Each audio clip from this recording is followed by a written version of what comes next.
Hello, everybody. This is Football Psyche, and I'm Mike. Here's the Lars Sarge checking in. All right, Lars Sarge checking in.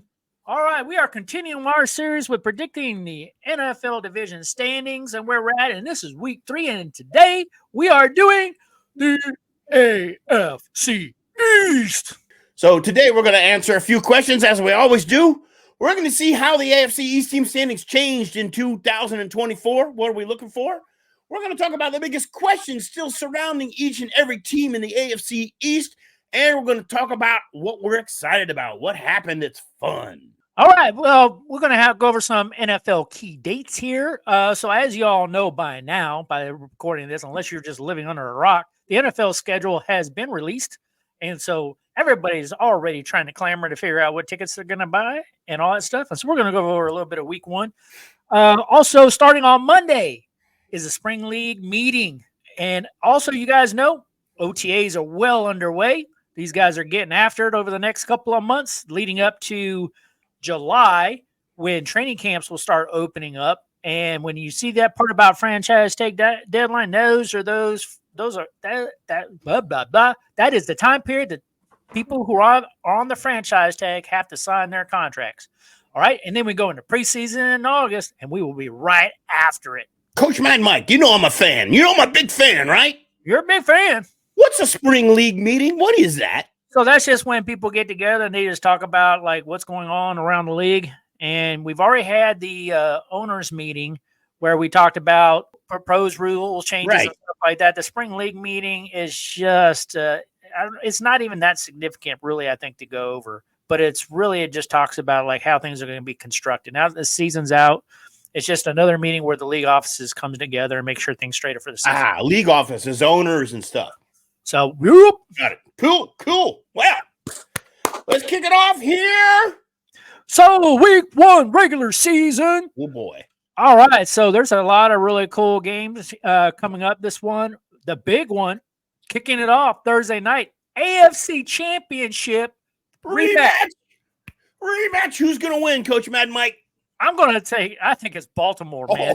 I'm taking Baltimore all the way to the house on this one. I think the Chiefs are so arrogant about three-peating right now that this rematch here, and I'm telling you, the Ravens look so strong. It's a revenge game. The only thing I don't like is them losing their 2 guards, starting guards, and I think that creates issues because they've got Henry now, which I love, but I'm a little concerned about the O-line. Yeah. But I'm going for the Ravens in this one. Well, my Lions beat the Chiefs the first game of the year last year. They look like crap.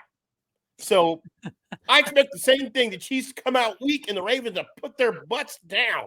Wake up call. All right. What else do you like on here? What I like is the Pack versus the Eagles. We're going to get to see what the Eagles are getting ready to do. But we ain't going to see it because it's on Peacock. Unless you got a subscription, you ain't going to see the game. I'm buying no Peacock subscription to watch a game. What's the NFL doing, Coach Mad Mike? I think what it is that there's no one major network willing to pay the NFL all the money for all the TV rights. So there's just like this peanut butter spread going on, but it screws the fans. Unbelievable. Because if you have a number of different networks and they just don't put it on primetime television and they all need a subscription for it, like nobody wants to run around and have 16 different subscriptions just so they can see football. All right, let's call the next games one after the other. I'm not going to watch a game. I'd love to see the Eagles-Packers, but I'm not going to subscribe to no Peacock. Me neither. I'm not going to subscribe to Peacock. Let's go every other one. You call the next game. The next game? Call it. Falcons-Steelers. I'm going to have to say, I know Kirk Cousins is in Atlanta now, but I don't think they got enough. I'm calling Pittsburgh Steelers on this one. I'm calling the Bills over the Cards. No question. Yeah, no, the next one, man, you gave me a tough one, man. Bears-Titans. Wow, that's a tough one. Let's see, we got Pollard. I'm going to say the Titans. You're going to go with the Titans? I'm going to go with the Titans. Woo! I think Caleb Williams is going to get a wake-up call, man. He's going to lose his first game? Losing his first I love that call. I am going to take the Bengals over the Pats. Sorry. That's a safe I one think right that's a given. there. And I'm going to take the Texans over the Colts. Oh, yeah. After we did that review last week, you know who I'm taking on this one? What you taking? I'm taking the Jags. You taking the Jags over the Dolphins? Ooh, yeah. Ooh, that's tough, man. That's tough. Watch that game. Oh my gosh! And the Saints and the Panthers. Wow, that's a tough one. Toss up, right? Ooh, that's a tough one. Toss up.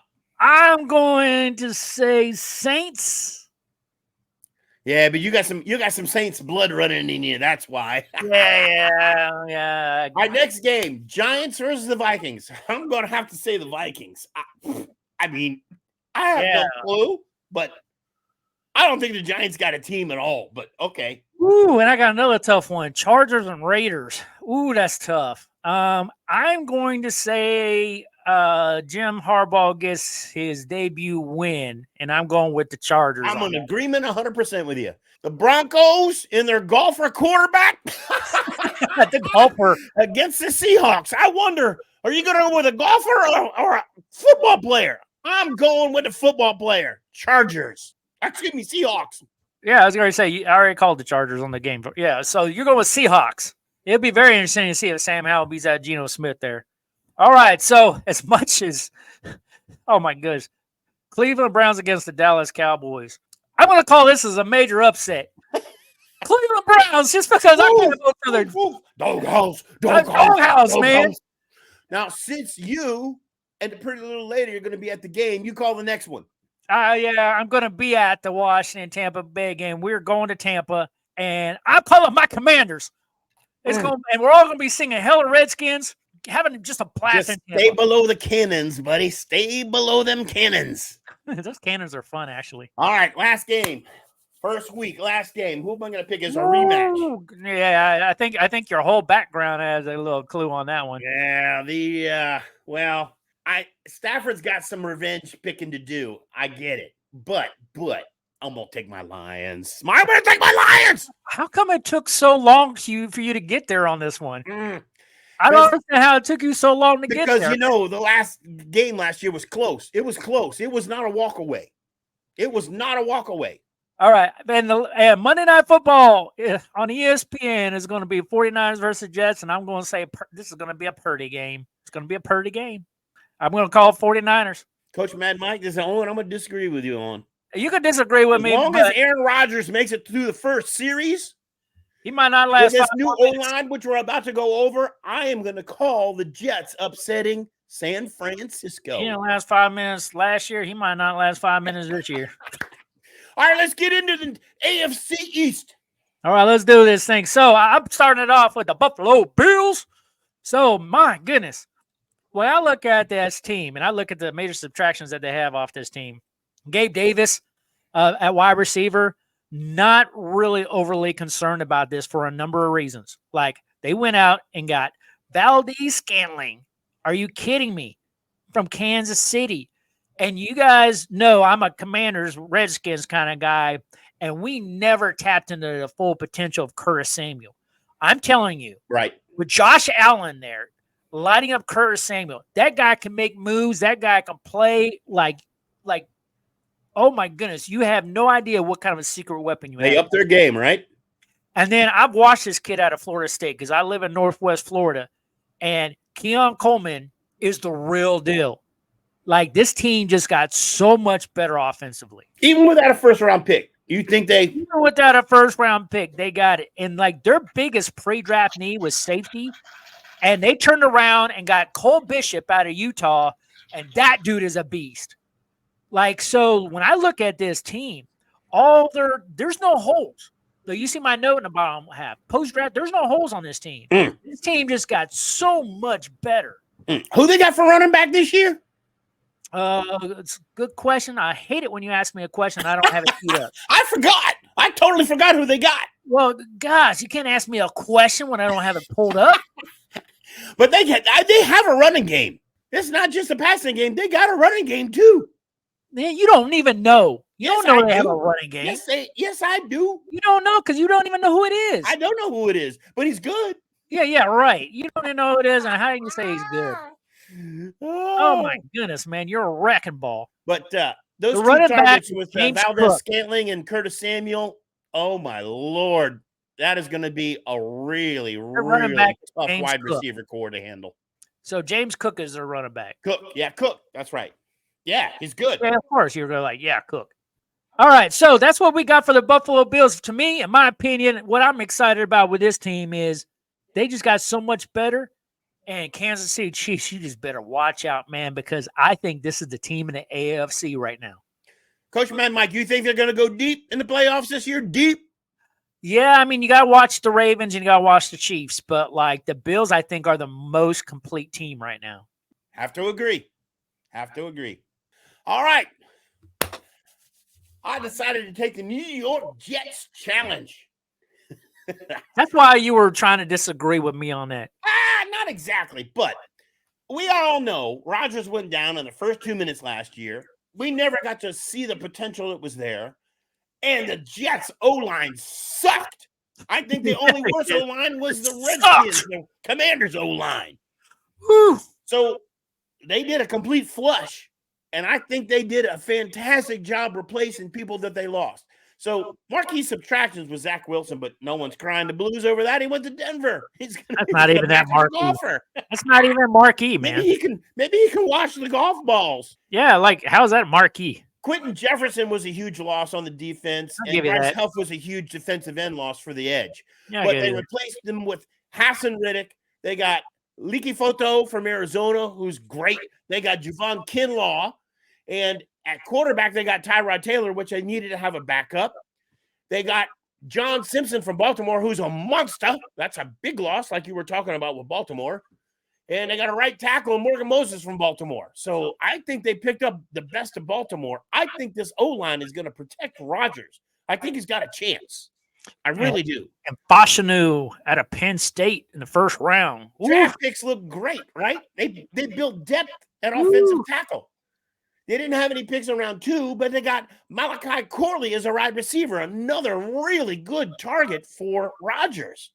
So I'm thinking the Jets did the very best they could do with what they had. Some people were crying the blues because they didn't move up into round 2, but I think looking at the overall team, oh my, watch out. This year, as long as Rodgers does not go down in the first 2 minutes, oh my. The only thing I'm wondering about is that edge rush on the defense. Will they have it? Yeah, I tell you what, I think you nailed it, right? This all boils down to Aaron Rodgers. Yep. He's either going to be able to lead this team or this team's going to go flat real quick. Now, I know I didn't put it up in there, but in the 5th round, if you look at the blue box, they did pick up a quarterback, Jordan Travis. Is that their plan for the future? Is he going to get to rookie up underneath of Tyrod Taylor and Aaron Rodgers? That dude will be competing to try to make the roster, or he'll end up on the practice squad. No. I'm most excited about them putting their offensive line back together and putting putting a fence around Aaron Rodgers so Aaron Rodgers can do what he does. That's legit. That's really legit analysis right there, because that's probably the greatest thing that happened to this team by far. I'll give you that. Good analysis there for a fan. I like how you gave a little love to Mr. Irrelevant too. I had to mention it. I know it's supposed to be the top 3, but Mr. Irrelevant went to the Jets this year. And he's a DB, and he looks okay. But we'll see what happens. Maybe he becomes Mr. Relevant. You never know. Never know. There's been a lot of Mr. Irrelevants in the past that have done pretty well. They get that chip on their shoulder. All right, the Miami Dolphins. All right, so the key subtractions off of this, you see them there. Nothing really major that I think that really hurts the Dolphins. Linebacker thing with Jane Brooks, I think it's a wash. Okay. We also picked up Jonnu Smith, which I think is great. It's gonna really give Tua really another good solid target to go to. Their biggest remaining hole, pre-draft and post-draft, is right guard. I don't think it's a big issue. They've got a guy by the name of Robert Jones that's going to fill a spot now. I'm not sure if he's the answer, They did draft Patrick Paul, as you see in the second round. He's really a backup left tackle. So when I look at these things, even Chop Robinson on this roster, because they're like, this team is very, very solid on the defensive line. That Chop Robinson, even though he's picked in the first round, is not even projected to start. Really? Chop ain't going to start? A backup to develop and learn. Wow. That's how solid that they are. So the Dolphins are like sneaky. They're like sneaky starting to look pretty good. So something to watch. What was the most exciting thing you thought about the Dolphins that they did? I think the most exciting thing was getting Chop Robinson, but I'm going to be interested to see how they kind of utilize him. And do you think they made up for losing Wilkins? Do you think they made up losing Wilkins? Yeah, I mean, they actually have depth at that position. I mean, Wilkins is pretty good, but that was a hell of a catch by the Raiders. Yeah, the Raiders definitely did a good job there. Dolphins could afford, I think, a little bit to let him go, but we'll see. We'll see how they look this year. All right, so let's take it on out with the last team in the division. What are you laughing about, man? All right. You're pooping on the Patriots already? We're going to start with the draft picks. Now, I said, I bet you a beer. I still owe you that dadgum beer. Drake May was going to the Commanders, but he's gone to the Patriots. And Coach says, he's got a lot of work to do. He's got a lot of work to do. He's got a lot of work to do. 2 times he said it. A lot of work to do. I'm thinking Brissett might be the starter. I have no idea, but oh dear God, if Brissett's a starter, they have no chance. Hey, you know what though? That is a marquee addition though, because Jacoby Brissett, heck of a team player, very, very solid quarterback. If Drake May needs time to sit and develop and grow, it might not be a bad thing for him. It might not be a bad pick, and if the Patriots aren't going nowhere this year, competing the spot. So if Brissett does wind up starting, it looks like Drake May will have some time to learn under somebody who's been around the league a little bit. Right. I love Antonio Gibson. I know you poo-pooed on him. I know he had fumbleitis. I know he didn't get his shot in time before the season started to cure that fumbleitis. And I know he wasn't sleeping with a rock under his head like a pillow at night. But I think he's going to light up that offense with the run game, speed run game. I think it's a good one. They also got J.K. Osborne, who's a hell of a good wide receiver from Minnesota. That's a loss for Minnesota, in my opinion. And the biggest subtraction they had was their offensive tackle, who went to Cincinnati. So I don't know if I don't know how that offensive line is going to pan out. But my opinion was the biggest roster hole still is wide receiver for them. Drake May, of course, was obvious they were going to go number 3. They knew they were going to go number 3, and whoever was number 3, they were going to take number 3. So I'm not surprised there. But round 2, they got Jalen Polk, wide receiver out of Washington, which I think might have addressed it, but we'll see. He's a rook, right? He's a round 2 rook. They're projecting him to start. Yeah. So, I mean, he's either going to put up or he's going to shut up. Yep. Round 3, they picked up Caden Wallace for an offensive tackle. So I don't know if he's starting or not, or they're projecting, but we'll see how it goes. But maybe that's their backup plan or their depth plan. So, yeah, Caden Wallace is projected to be a backup left tackle. Yeah. So, I mean, how is Drake May really doing? Was that just a gas by the coach? Is he the future of the franchise? Did New England address the offensive line needs they needed to address? And how's the wide receiver core really? Well, we won't know until they play that first game. Yeah, we won't know. This is a true quarterback competition. But I will tell you how I think they're going to do on our next slide. What? How are they going to do? All right. So since I had the Buffalo Bills, I'll start off with this one. With all those things I did, I'm telling you, I am very, very high on the Buffalo Bills. Like, I really thought that this might be the year for the Ravens. But when the Ravens lost both their guards and they didn't address it, because I thought once they had Henry, like, oh, it's game over. Right. Nah, not when you lose 2 guards. Right. And I'm sorry, but, like, I just don't believe Kansas City is going to be able to pull 3 in a row. That's a tall order. Like, yep. It's almost a Cinderella story to think you're going to get 3 in a row. Yep. So you think 12-5? I'm gonna go right with you. 12-5. I think that's what we should expect them to do. 12-5, and I'm going Buffalo Bills, baby. If not 13-4, right? I'm even saying Buffalo Bills are going to the freaking show. Listen, we've been saying it, and they've danced around it and had all the players to do it, and they just miss it and miss it and miss it. Will this be the year? Maybe. So I'm going to throw a surprise in there. I'm telling you, I don't know what it is about the Jets. I can't predict the future, but I'm thinking Rodgers actually does get through the first 2 minutes of the game and has a decent season. And I think they built an offensive line that can actually give Rodgers the time to work magic with those newer players and get to the veteran wide receivers that he has. I think they're going to I think they can actually do 9-9 this year. Well, mathematically, that's like impossible. Like that's a huge typo, because unless they find some way to play another game that we don't know about, I'm calling 9-8. Yeah, it should be. That's a typo. It should be 9-8. 9-8, everybody. So I don't know what I was doing with that slide. I think we were bouncing so far between 8-9 and 9-8. You was jet lag, Coach Matt. I didn't know which one to put. Washington, you was jet lag. That's what it was. It might have been jet lag or just stupid. But like, I think we were bouncing between 8-9 and 9-8 so much that like I'm like, which one do I make 8? And then at the end, I just didn't make either one of them 8. But we did know that because of that, we were going to have them above the Miami Dolphins. And I think the Miami Dolphins are going to take a dip backwards this year. Me too. Drop a couple more games. But, it's not because I think that they've overly done worse. I just think like the Bills and the Jets are going to leapfrog them a little bit. They got better, right? They got better, and they're going to take some wins away from Exactly. Them. But I think Miami owns the Patriots both games this year. Oh, okay.